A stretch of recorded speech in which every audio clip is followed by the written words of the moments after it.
అలాగే అలాగే అన్నిటికంటే కూడా పిఠాపురం వీటన్నిటికంటే కూడా నేను అడిగేది వినండి. అలాగే అది బాగుంది.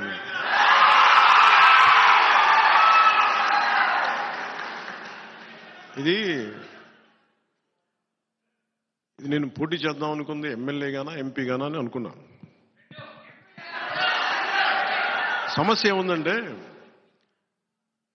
చాలా మంది పెద్దలను కోరుకున్నారు మీరు రెండిట్లో పోటీ చేయమని. కానీ కన్ఫ్యూజన్ ఏముంటుందంటే క్రాస్ ఓటింగ్ ఉంటుందా, నిలబడతామా లేదా, ఇవన్నీ ఉన్నాయి. అది ఎలా చేద్దాం ఏంటి అనేది ఇంకొద్ది రోజుల్లో ఒకటైతే ఖచ్చితంగా చెప్పగలను. నిన్న భీమవరం పులపర్తి ఆంజనేయులు గారికి ఇచ్చాను. తిరుపతి ఏమో మన జంగం శ్రీనివాసులు గారికి ఇచ్చాను.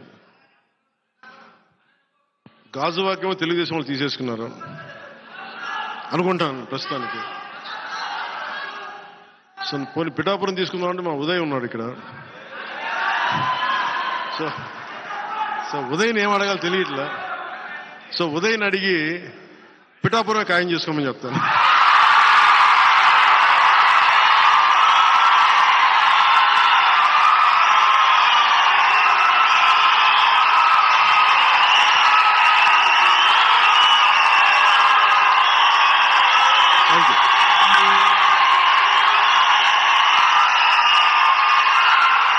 పిఠాపురం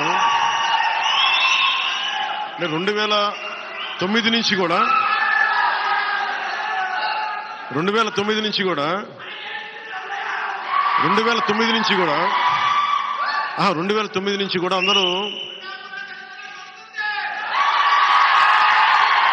2014లో పార్టీ పెట్టగానే ఫస్ట్ నాకు పిఠాపురం నుంచి అడిగారు పోటీ చేయమని. మళ్ళీ తెలంగాణలో అడిగారు పోటీ చేయమని. మళ్ళీ పిఠాపురం నుంచి వచ్చింది, 2 చోట్ల నుంచి వచ్చింది ముందుగా. కానీ పిఠాపురం నేను ఎందుకు పోటీ చేయట్లేదు లాస్ట్ టైం అంటే,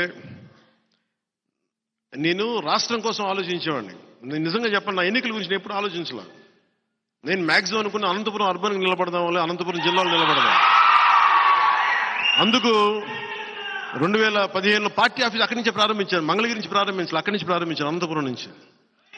కానీ దాన్ని ఇప్పుడు నేను ఒక బాధ్యతను మోస్తున్నప్పుడు, నేను ఒక బాధ్యత ఇచ్చినప్పుడు దాన్ని మోసుకెళ్లే వ్యక్తుల సమూహం లేదు నాకు అక్కడ. అందుకని వదిలేయాల్సి వచ్చింది.